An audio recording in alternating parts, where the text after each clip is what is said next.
പ്രേക്ഷകർ കാണുന്നതാണ് അർജുൻ ആയങ്കി പിടികൂടിയ ഫ്ളാറ്റ്. കണ്ണൂർ നഗരത്തിലുള്ള ഈ ഫ്ളാറ്റിൽ നിന്നാണ് പിടികൂടുന്നത്. അർജുൻ ആയങ്കി അറസ്റ്റ് ചെയ്ത് മിനിറ്റുകൾക്കുള്ളിൽ റിപ്പോർട്ടർ വാർത്താ സംഘവും പോലീസ് സ്റ്റേഷനിലേക്ക് എത്തുകയായിരുന്നു. അവിടെ എത്തുന്ന സമയത്ത് അർജുൻ ആയങ്കി നടത്തിയ പ്രതികരണമാണ്. ആ പ്രതികരണം ഒരിക്കൽ കൂടി നമുക്ക് സൈഡ് ബോക്സിൽ കാണാം. ഒപ്പം തന്നെ പ്രേക്ഷകർക്ക് ഇപ്പോൾ അർജുൻ ആയങ്കി പിടികൂടിയ കണ്ണൂരിലെ അഭിഭാഷക ദമ്പതികളുടെ ഫ്ളാറ്റും പ്രേക്ഷകർക്ക് കാണാം. അവിടെ നിന്നാണ് പിടികൂടുന്നത്. 2:30 ഈ ഫ്ളാറ്റിലേക്ക് മഫ്തി വേഷത്തിൽ പോലീസ് എത്തുന്നത്. പോലീസ് അവിടെ എത്തി അഭിഭാഷക ദമ്പതികളോട് വാതിൽ തുറക്കാൻ ആവശ്യപ്പെടുന്നു. പോലീസിനെ കണ്ട അഭിഭാഷക ദമ്പതികൾക്ക് കാര്യം മനസ്സിലായി. വാറണ്ട് എവിടെ എന്ന് ചോദിക്കുന്നു. വാറണ്ട് ഉണ്ട്. 4 കേസുകളോ മറ്റുമാണ് ഇപ്പോൾ FIR ഇട്ടിരിക്കുന്നത്. പക്ഷേ 4 കേസുകളും സ്റ്റേഷൻ ജാമ്യം കിട്ടാവുന്ന കേസാണ്. ഇതല്ല മറ്റൊരു സാഹചര്യത്തിലാണെങ്കിൽ ഒരു കോതമംഗലത്ത് CA ഭീഷണിപ്പെടുത്തുന്നു, ഊന്നുകൽ CA ഭീഷണിപ്പെടുത്തുന്നു, കേരള പോലീസിനെതിരെ പരിഹാസം, മുഖ്യമന്ത്രിക്കെതിരെ പരിഹാസം, അങ്ങനെ സാമൂഹ്യ മാധ്യമങ്ങളിൽ പരിഹാസം ഉണ്ടാക്കുന്ന നോക്കൂ. ഒടുവിൽ പോലീസ് സ്റ്റേഷനിലേക്ക് ഈ അർജുൻ ആയങ്കിയെ കൊണ്ടുചെല്ലുന്ന സമയത്തും ഒരു സ്റ്റൈലിഷായ ഒരു പെർഫോമൻസോടു കൂടിയാണ് അർജുൻ ആയങ്കി അവിടേക്ക് ചെല്ലുന്നത്. അപ്പോൾ ഒരു ഗൂഢാലോചന കുറ്റം ആദ്യം ചുമത്തുന്നു, 21 ദിവസം അറസ്റ്റ് ചെയ്യുന്നു.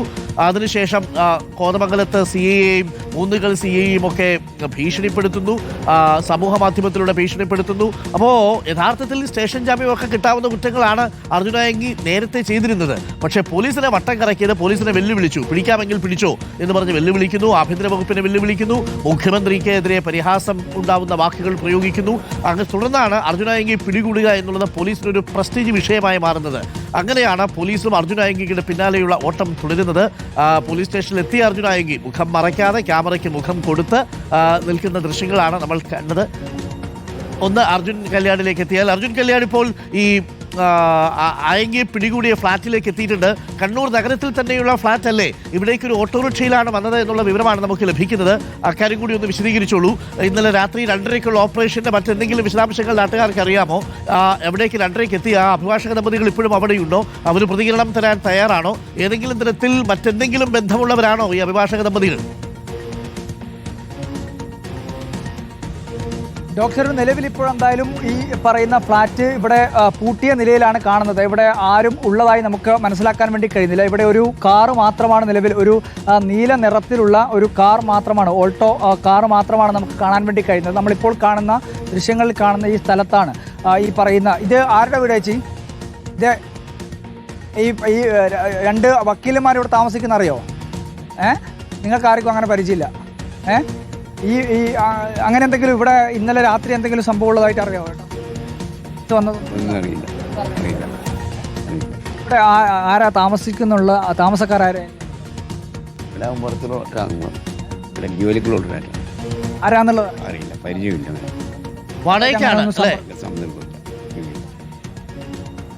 വാടകയ്ക്ക് താമസിക്കുന്ന അവരെ ഇങ്ങനെ പുറത്ത് അങ്ങനെ കാണുകയൊന്നും ചെയ്തില്ല. ഒരു അഡ്വക്കേറ്റിന്റെ വണ്ടി, അഡ്വക്കേറ്റ് രാത്രി എന്തെങ്കിലും ഇവിടെ എന്തെങ്കിലും അറിയില്ല, അറിയില്ല. ഇവിടെ അങ്ങനെ കഴിഞ്ഞ ദിവസങ്ങളിൽ ആരെങ്കിലും ഒരു സംശയാസ്പദമായി നിങ്ങൾ അറിഞ്ഞിട്ടുണ്ടോ വാർത്തകളിലൊക്കെ? അർജുൻ ആയങ്കി എന്ന് പറയുന്ന ഒരു ക്രിമിനൽ, അവരെ ഇന്നലെ ഈ ഫ്ലാറ്റിൽ വെച്ചാണ്. അവരാരും അറിഞ്ഞില്ല അല്ലേ? അറിയില്ല, അറിയില്ല. പിന്നെ നമ്മൾ ഡ്യൂട്ടിക്ക് ഇല്ല, നമ്മൾ ഡ്യൂട്ടി കഴിഞ്ഞിട്ട് വരുന്നതാണ്. രാത്രിയൊന്നും അങ്ങനെ ഒരു കേട്ടില്ല? പുലർച്ചെ ഒരു 3 മണി ഒന്നും കേട്ടില്ല. കഴിഞ്ഞ ദിവസം എന്തെങ്കിലും ആരെങ്കിലും വരുന്നതോ പോകുന്നതോ അങ്ങനെ എന്തെങ്കിലും ശ്രദ്ധയിലുണ്ട്? രാത്രി 9 മണിക്ക് ഞാൻ രാത്രി വരുന്നതെന്ന് പറഞ്ഞാൽ അങ്ങനെ ആരും കണ്ടുവന്ന് കിടക്കുന്നു പണി കഴിഞ്ഞിട്ട്. അറിയില്ല. ഈ വേറെ അങ്ങനെ ആരെങ്കിലും കണ്ടില്ല? ഇല്ല, ഞങ്ങളെല്ലാം ജോലിക്ക് പോകുന്ന രാവിലെ പോലെ രാത്രി വരും. രാത്രി 3 മണിയോട് കൂടിയാണ് ഈ സംഭവം? ഇല്ല, അറിയില്ല, നമ്മളൊന്നും അറിയില്ല. ഒച്ചയും ബഹളം ഒന്നും? നമ്മൾ പനിയായോണ്ട് എല്ലാവരും വേഗം കിടന്നുറങ്ങീന്. എനിക്ക് പനിക്കുന്നോണ്ട്. താമസിക്കുന്നവരെ നിങ്ങൾക്ക് മുഖപരി അങ്ങനെ നമ്മൾ ആരും കണ്ടിട്ടില്ല. ആ മുന്നേ ഉള്ളവരായിട്ട് പരിചയപ്പെട്ടിട്ടില്ല. ഇപ്പം വരുന്ന ആരും അറിയില്ല. മുന്നേ ഉള്ളവർ താമസം മാറിയിട്ട് ഇപ്പം എത്ര കാലം? അതറിയില്ല. ഇങ്ങനെ ഇത് വാടകക്കാണ്ട് 6 മാസം നിൽക്കും, പിന്നെ അവരെ പോകും. അങ്ങനെ അല്ലാണ്ട് കൂടുതലൊന്നും അറിയില്ല. ആരൊക്കെയാണ് എന്നുള്ളൂ ഒന്നും നമുക്കറിയില്ല, ഒന്നും അറിയില്ല. അയൽവാസികൾക്ക് നമ്മളല്ലെങ്കിൽ 2 മണിക്കും പുലർച്ചെ 3 മണി അത് തന്നെ 3 മണിക്കല്ലേ ആ മൂത്രമൊഴിക്കാൻ ഇറങ്ങുന്നതാണ്. നിലൊന്നും കിട്ടിയിട്ടില്ല. എന്തായാലും ആളുകളൊന്നും അറിഞ്ഞിട്ടില്ല എന്നുള്ളതാണ് ഇവിടെ നിന്ന് മനസ്സിലാക്കാൻ വേണ്ടി കഴിയുന്നത്. പക്ഷേ എന്തായാലും ഇവിടെ വെച്ചാണ് പോലീസ് അർജുൻ ആയങ്കിയെ കസ്റ്റഡിയിൽ എടുത്തിരിക്കുന്നത്. ഇന്നലെ വളരെ രഹസ്യമായിട്ടുള്ള ഓപ്പറേഷൻ ആയിരുന്നു എന്ന് വേണം നമുക്ക് അനുമാനിക്കാൻ. വീടാണോ അർജുൻ ഈ ആയങ്കി താമസിച്ച സ്ഥലം ഫ്ലാറ്റ് എന്നാണ് നമ്മൾ കൊടുക്കുന്നത്. പക്ഷേ കാണുമ്പോൾ 2 നിലയുള്ള ഒരു വീട് പോലെ ഇരിക്കുന്നു. അപ്പാർട്ട്മെന്റ് ആണോ വീടാണോ? ഇല്ല, ഇത് സാധാരണ ഒരു നില മാത്രമുള്ള, അതായത് താഴത്തെ ഇതിൻ്റെ ഗ്രൗണ്ട് ഫ്ലോർ എന്ന് പറയുന്നത് പൂർണ്ണമായും പാർക്കിങ്ങിന് വേണ്ടി മാറ്റിവെച്ചതാണ്. അവിടെ അങ്ങനെ താമസിക്കാനുള്ള സ്ഥലം നമുക്കിപ്പോൾ ദൃശ്യങ്ങൾ തന്നെ കാണാൻ വേണ്ടി അങ്ങനെ മറ്റൊന്നും ഉള്ളതായി നമുക്ക് മനസ്സിലാക്കാൻ വേണ്ടി കഴിയുന്നില്ല. മുകളിലത്തെ, അതായത് 1-ാം നിലയിൽ മാത്രമാണ് താമസമുള്ളത്. അതിന് മുകളിൽ ഈ പറയുന്ന രീതിയിലുള്ള ഒരു ടെറസാണ്. അല്ലാതെ ഈ വലിയ ഫ്ലാറ്റ് ഒന്നുമല്ല, സാധാരണ രീതിയിലുള്ള ഒരു അപ്പാർട്ട്മെന്റ് അല്ലെങ്കിൽ ഒരു സാധാരണ രീതിയിലുള്ള ഒരു വീട് എന്ന് മാത്രമേ നമുക്ക് കാണാൻ വേണ്ടി കഴിയൂ.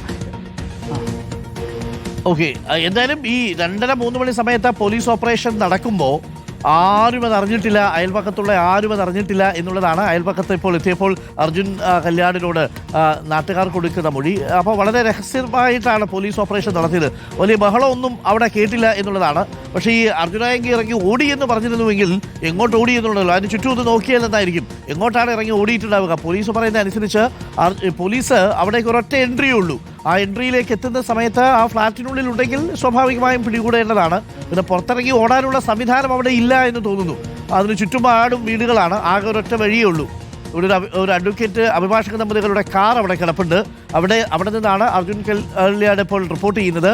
ഇപ്പോൾ അർജുൻ ആയെങ്കി പിടികൂടിയ അതേ ഫ്ലാറ്റിൽ നിന്നാണ് ഇപ്പോൾ അർജുൻ കല്യാട് എത്തി റിപ്പോർട്ട് ചെയ്യുന്നത്. ഇത് രാവിലെ അർജുൻ ആയെങ്കി പിടികൂടിയ വിവരം റിപ്പോർട്ടർ വാർത്താ സംഘം പ്രേക്ഷകരെ അറിയിക്കുന്നു. അതിനുശേഷം റിപ്പോർട്ടർ വാർത്താ സംഘം അവിടേക്ക് എത്തുന്ന സമയത്ത് ടൗൺ പോലീസ് സ്റ്റേഷനിലേക്ക് കൊണ്ടുപോയിരുന്നു. പക്ഷേ ഇപ്പോഴാണ് നമ്മൾ ഈ ഫ്ലാറ്റ് പൂർണ്ണമായും കാണുന്നത്. യഥാർത്ഥ ഫ്ലാറ്റ് എന്ന് പറയാൻ കഴിയില്ല, അപ്പാർട്ട്മെന്റ് ആണ്. അവിടേക്കാണ് അർജുൻ കല്യാട് എത്തുന്നത്.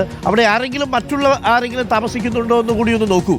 അത് ഒരു അപ്പാർട്ട്മെന്റിൽ ഒറ്റയ്ക്ക് ഒരു ടീമിന് മാത്രം വാടകയ്ക്ക് കൊടുത്തതാണോ, ഒന്നിൽ കൂടുതൽ കുടുംബങ്ങൾ അവിടെ താമസിക്കുന്നുണ്ടോ എന്നുകൂടി നമുക്ക് നോക്കാവുന്നതാണ്. അങ്ങനെയാണെങ്കിൽ അപ്പുറത്തുള്ള അപ്പാർട്ട്മെന്റിലുള്ളവർ എന്തെങ്കിലും ശബ്ദമോ മറ്റോ കേട്ടിട്ടുണ്ടോ എന്ന് നമുക്ക് നോക്കണം. ജിനൻ വില്ല എന്ന അപ്പാർട്ട്മെന്റിൽ നിന്നാണ് അർജുനായെങ്കിയെ കസ്റ്റഡിയിലെടുത്തത്. ഇന്ന് പുലർച്ചെ 2:30 കൂടി മഫ്റ്റിയിലെത്തിയ പോലീസ് സംഘം അഭിഭാഷക ദമ്പതികളുടെ ഫ്ളാറ്റിലേക്ക് ചെല്ലുകയായിരുന്നു. അഭിഭാഷക ദമ്പതികളുടെ വാതിൽ കൊട്ടി. അതിനുശേഷം ഇങ്ങനെ അർജുനായെങ്കിയെ പിടികൂടാൻ വന്നതാണ് എന്ന് അറിയിച്ചു. വാറണ്ടുണ്ടോ എന്ന് അഭിഭാഷകർ ചോദിക്കുന്നു. തുടർന്ന് പോലീസിന്റെ വേർഷൻ അനുസരിച്ച് അർജുനായെങ്കി പോലീസിനെ വെട്ടിച്ച് ഓട് കളയാൻ ശ്രമിക്കുന്നു. പോലീസ് പിന്നാലെ ഓടി അർജുനായെങ്കി തൂക്കുന്നു. ഇതാണ് സംഭവിച്ചിരിക്കുന്നത്. അർജുൻ കല്യാൺ മോളിൽ പോയിട്ട് ഇറങ്ങി വന്നിട്ടുണ്ട്. അർജുൻ കല്യാൺ മോളിൽ പോയിട്ട് ആരെങ്കിലും കാണാൻ പറ്റിയിട്ടുണ്ടോ? ആരെങ്കിലും ഉണ്ടോ, അതോ പൂട്ടിയിട്ടിരിക്കുകയാണോ? അരുൺ, മുകളിൽ 2 മുറികൾ അല്ലെങ്കിൽ 2 വാതിലുകളാണ് നമുക്ക് കാണാൻ വേണ്ടി കഴിഞ്ഞത്. 2 ഇടങ്ങളിലും കോളിംഗ് ബെല്ലുണ്ട്. 2 ഇടങ്ങളിലെയും കോളിംഗ് ബെല്ല് നമ്മൾ അടിച്ചു നോക്കി. പക്ഷേ അതിനകത്ത് നിലവിൽ ആരും ഇല്ല എന്നുള്ളതാണ് നമുക്ക് മനസ്സിലാക്കാൻ വേണ്ടി കഴിയുന്നത്. കാരണം ഒരു റെസ്പോൺസ് ഉണ്ടായിരുന്നില്ല. ഈ പറയുന്ന 2 വീടുകൾ അല്ലെങ്കിൽ 2 അപ്പാർട്ട്മെൻറ്റുകൾ ഇതിനകത്തുണ്ട്, അതായത് ഈ ബിൽഡിങ്ങിനകത്തുണ്ട് എന്നുള്ളതാണ് മനസ്സിലാക്കുന്നത്. ഇവിടെ ഒരു അഡ്വക്കേറ്റിൻ്റെ കാറ് നമുക്കിവിടെ കാണാൻ വേണ്ടി കഴിയും.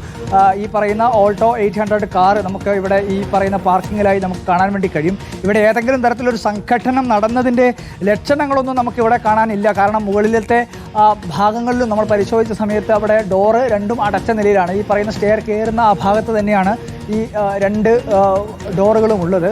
പക്ഷേ ഇതൊക്കെ കൃത്യമായ രീതിയിൽ അടച്ചിട്ട അവസ്ഥയിൽ തന്നെയായിരുന്നു ഉണ്ടായിരുന്നത്. ഈ കാറ് മാത്രമേ ഇവിടെ കാണാനുണ്ടായിരുന്നുള്ളൂ. ഈ ഗേറ്റ് അടച്ചിരുന്നുമില്ല. ഈ ഗേറ്റ് ഇങ്ങനെ ജസ്റ്റ് ചാരി വെച്ചത് മാത്രമേ ഉണ്ടായിരുന്നുള്ളൂ. സാധ്യത വളരെ കുറവായിരുന്നു അല്ലേ? അവിടെ നിന്ന് ഓടി രക്ഷപ്പെട്ടാൽ പുറത്തേക്ക് എത്ര ദൂരം പോകാൻ പറ്റും? വളരെ കുറച്ച് ദൂരമല്ലേ പോകാൻ പറ്റൂ. ആകെ ഒരൊറ്റ സ്റ്റെയർ കേസ് അല്ലേ ഉള്ളൂ. അല്ലെങ്കിൽ മുകളിൽ നിന്ന് ജനലിൽ നിന്നോ എടുത്ത് പുറത്ത് ചാടി ഓടി രക്ഷപ്പെടാൻ ശ്രമിക്കണമായിരുന്നു. അതിനുള്ള സാധ്യത എത്രത്തോളം ഉണ്ട് അർജുൻ കല്യാൺ? തീർച്ചയായിട്ടും അതിനുള്ള സാധ്യത വളരെ കുറവാണ്. കാരണം ഇവിടെ നിന്നും ഓടിച്ചിട്ട് പിടിച്ചതാണ് എന്നുള്ളതാണ് പോലീസ് പറയുന്നത്. പക്ഷേ അതിൻ്റെ ലക്ഷണങ്ങളും നമുക്ക് ഇവിടെ കാണാനില്ല. ഇനി ഒരുപക്ഷെ അത്തരം ശ്രമങ്ങൾ അർജുനായെങ്കിയുടെ ഭാഗത്ത് ഉണ്ടായിട്ടുണ്ടായിരുന്നോ എന്നുള്ള കാര്യത്തിലും നമുക്കിപ്പോൾ ഒരു വ്യക്തതയില്ല. എന്തായാലും അർജുനായെങ്കി ഈ പറയുന്ന രീതിയിൽ പോലീസ് ഇവിടെ വന്ന സമയത്ത് ആദ്യം അഭിഭാഷകരോട് കാര്യങ്ങൾ തിരക്കുന്നു. ആ ഘട്ടത്തിൽ അർജുനായെങ്കി തന്നെയാണ് പുറത്തേക്ക് വന്നത് എന്നുള്ള ഒരു വിവരം നമ്മുടെ പക്കലുണ്ട്. അതിനുശേഷം പിന്നീട് രക്ഷപ്പെടാനുള്ള ശ്രമം നടന്നു എന്നാണ് പോലീസ് പറയുന്നത്. എന്തായാലും ഇവിടെ നിന്ന് രക്ഷപ്പെടാൻ നമുക്ക് കാണാൻ വേണ്ടി ഇവിടെ നിന്ന് നേരെ പോയി കഴിഞ്ഞാൽ ഇവിടെ ഈ റോഡ് അവസാനിക്കുകയാണ്. ഇതിൻ്റെ അപ്പാർട്ട്മെൻറ്റിൽ നിന്ന് ഇറങ്ങി വലതു ഭാഗത്തേക്ക് പോയി കഴിഞ്ഞാൽ ഈ ഭാഗത്തേക്ക് റോഡ് അവിടെ അവസാനിക്കുകയാണ്. ഇവിടെ ആകെ 1-2 വീടുകൾ മാത്രമേ ഉള്ളൂ. ഇതിനപ്പുറത്തേക്ക് പോയി കഴിഞ്ഞാൽ നേരെ പോലീസുകാർ അവിടെ ഉണ്ടാവും. മഫ്റ്റിയിലെത്തിയ പോലീസുകാരുണ്ടാവും. ഈ വഴിയിലൊക്കെ പോലീസുകാർ അവിടെ ഡിപ്ലോയ് ചെയ്തിട്ടുണ്ടാവും. അപ്പോൾ ഈ വഴിയിലേക്ക് ഇറങ്ങി അർജുൻ ആയെങ്കി ഓടാനുള്ള സാധ്യതയില്ല. ഇനി മറുവശത്തു കൂടി ഓടാനുള്ള സാധ്യതയും ആ ഭാഗത്ത് നമ്മൾ കാണുന്നില്ല. അവിടെയൊക്കെ വീടുകളാണുള്ളത്. അപ്പോൾ മാത്രമല്ല 1ാമത്തെ നില കെട്ടിടമാണ്. അപ്പോൾ അർജുനായി ചുറ്റും പോലീസ് വളഞ്ഞിട്ടുണ്ടാവും. ഇനി ഓടി നാട്ടുകാർ മറ്റും ഉണ്ട്. ഇതുവരെയും ഒരു നാട്ടുകാരും ഇനി വിവരം ഓപ്പറേഷനൊന്നും അറിഞ്ഞിട്ടില്ല. അർജുൻ കല്യാൺ എന്തോ കാണിക്കാൻ ശ്രമിക്കുന്നുണ്ട്. അല്ല, ഈ ഭാഗത്തേക്ക് നമ്മൾ നേരത്തെ വലത് ഭാഗത്തേക്ക് പോയി കഴിഞ്ഞാൽ റോഡിന്റെ അവസാനമാണ്. പക്ഷേ ഇടത് ഭാഗത്ത് ഇതുവഴി ആയിരിക്കണം ഒരുപക്ഷെ അർജുനായെങ്കിൽ നേരത്തെ അരുൺ സൂചിപ്പിച്ചതുപോലെ അതിന്റെ കൃത്യമായ വിവരം നമ്മുടെ പക്കലില്ല. ഇവിടത്തേക്ക് എത്തിയത് ഓട്ടോറിക്ഷയിലാണ് എന്ന് പറയപ്പെടുന്നുണ്ട്. ഒരുപക്ഷെ വന്നിട്ടുണ്ടാവുക ഇതുവഴിയാണ്. ഇത് സത്യം പറഞ്ഞു കഴിഞ്ഞാൽ കണ്ണൂർ നഗരത്തിൽ നിന്നും നമ്മുടെ അണ്ടർപാസ്, റെയിൽവേ അണ്ടർപാസിന്റെ ഭാഗത്തുകൂടെ വന്നു കഴിഞ്ഞാൽ പിന്നീട് നേരെ നമ്മുടെ ഈ താളിക്കാവ് ക്ഷേത്രത്തിൻ്റെയൊക്കെ ഭാഗത്തേക്ക് വരുന്ന വഴിയാണ്. ഇവിടെ നിന്ന് വന്നു കഴിഞ്ഞാൽ പിന്നീട് ഇങ്ങോട്ടേക്ക് കുറച്ച് ആളൊഴിഞ്ഞ് അല്ലെങ്കിൽ ഇങ്ങനെ വീടുകളും അത്തരത്തിലുള്ള ഒരു പ്രദേശം, വീടുകൾ മാത്രമേ ഈ ഭാഗത്തേക്കുള്ളൂ. മറ്റ് സ്ഥാപനങ്ങളോ അല്ലെങ്കിൽ മറ്റ് നഗരത്തിൻ്റെതായ മറ്റ് കാര്യങ്ങളൊന്നുമില്ല. കുറച്ച് വീടുകൾ, അങ്ങനെ ആളുകളൊക്കെ വന്നു പോകുന്ന ഒരു സാധാരണ വഴി എന്നുള്ളത് മാത്രമേ നമുക്കിവിടെ കാണാനുള്ളൂ. ഇവിടെ നിന്നും ഈ പറയുന്ന താളിക്കാവിൽ നിന്ന് കയറി വരുന്ന റോഡിൽ നിന്ന് നേരെ വന്ന് ഈ പറയുന്ന റോഡിലേക്ക്, അതായത് ഈ പറയുന്ന റോഡിലേക്ക് പോയി. ഇതിൻ്റെ ഏറ്റവും അവസാനത്തെ അങ്ങേയറ്റത്തെ ഭാഗത്താണ് ഈ പറയുന്ന അപ്പാർട്ട്മെൻറ്റ് നിലവിലുള്ളത്. അവിടെ നിന്നാണ് അർജുനായങ്കിയെ പിടികൂടാൻ വേണ്ടി കഴിഞ്ഞത്. എന്തായാലും ഈ പറയുന്ന സ്ഥലത്ത് നിന്നാണ് അർജുനായങ്കിയെ പിടികൂടിയിട്ടുള്ളത് എന്നുള്ള കാര്യത്തിൽ ഒരു തർക്കവുമില്ല. അതിൻ്റെ അഡ്വക്കേറ്റിൻ്റെ വണ്ടി അവിടെയുണ്ട്. പോലീസിൽ ചില നമ്മുടെ സോഴ്സ് വെച്ച് പരിശോധിക്കുകയാണെങ്കിൽ സ്വാഭാവികമായും അതാണ് എന്നുള്ളത് സ്ഥിരീകരിക്കുകയും ചെയ്യുന്നുണ്ട്. ഇവിടെയുള്ള നാട്ടുകാർ ആരും തന്നെ ഈ കാര്യങ്ങൾ അറിഞ്ഞിട്ടില്ല എന്നുള്ളത് വളരെ പ്രധാനപ്പെട്ട കാര്യമാണ്. വളരെ രഹസ്യമായ രീതിയിലുള്ള ഒരു ഓപ്പറേഷൻ ആയിരുന്നു നടന്നിരുന്നത് എന്നുള്ള കാര്യം കൂടി നമുക്ക് മനസ്സിലാക്കാൻ വേണ്ടി കഴിയുന്നു. കാരണം അതിൻ്റെ തൊട്ടടുത്തുള്ള, അതായത് ഈ അപ്പാർട്ട്മെൻറ്റിൻ്റെ തൊട്ടടുത്ത വീട്ടിലെ ആളുകൾ പോലും പുലർച്ചെ 3 മണി ആ സമയത്താണ് ഈ സംഭവം, 2:30 സംഭവം നടക്കുന്നത്. സ്വാഭാവികമായിട്ടും ചെറിയ മഴയോ അല്ലെങ്കിൽ അത്തരത്തിലുള്ള സമയമാണ്. അതുകൊണ്ടായിരിക്കും വ്യക്തമാണ്.